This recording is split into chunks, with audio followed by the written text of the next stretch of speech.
on avait la possibilité de rajouter 4 sports, des univers, des communautés qui aujourd'hui ne sont pas représentés.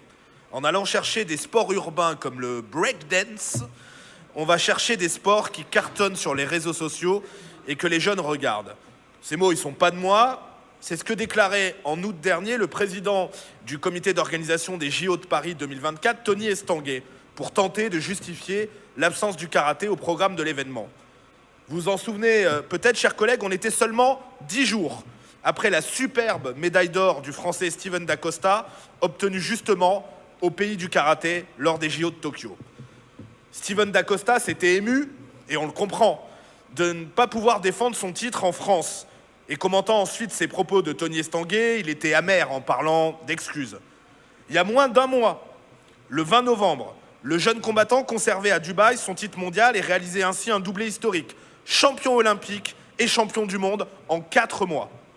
Si le karaté français a de très bons résultats en ce moment, c'est aussi parce qu'il s'inscrit dans une longue tradition sportive dans notre pays et je crois singulièrement dans notre région. C'est d'ailleurs un autre grand champion de karaté, régional et même niçois, Christophe Pina, qui s'était montré beaucoup plus incisif après les propos de Tony Estanguet, en dénonçant sur les réseaux sociaux une prise de position plus politique que sportive. Estanguet se faisant, selon lui, le petit télégraphiste du CIO, en préparant surtout son avenir dans ces instances. Je ne vais pas répéter ici tous les mots de Christophe Pina, où on serait obligé de mettre des bips sonores, même si je suis pas loin de les partager.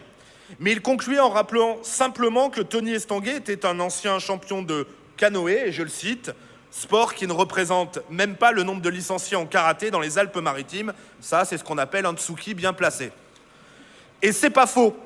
Le karaté, c'est 5000 clubs et 250 000 licenciés en France, dont plus de la moitié ont moins de 18 ans, puisqu'apparemment, il faut parler aux jeunes. C'est aussi 100 millions de pratiquants dans le monde, et à Tokyo, ce sont 36 nations différentes qui concouraient aux épreuves de karaté, démontrant, s'il le fallait, le caractère fédérateur et universel de la discipline.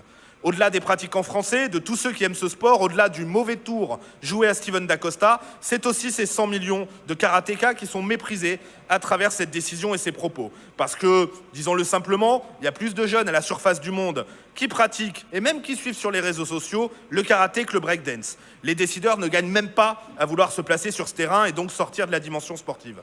Cette décision du CIO et du comité d'organisation des JO de Paris 2024, elle est en réalité incompréhensible. C'est pourquoi, Monsieur le Président, chers collègues, je vous demande de joindre notre voix en tant que région accueillant des épreuves des JO 2024 à celle de Steven Dacosta, à celle de la Fédération française de karaté et d'appuyer leur démarche pour demander la réintégration du karaté parmi les sports additionnels.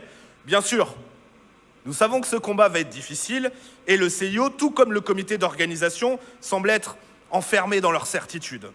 Pour autant, je crois que le karaté mérite notre soutien et vous savez tout comme moi, Monsieur le Président, que les seuls combats qu'on est sûr de perdre, c'est ceux où on refuse de rentrer sur le tatami. Je vous remercie.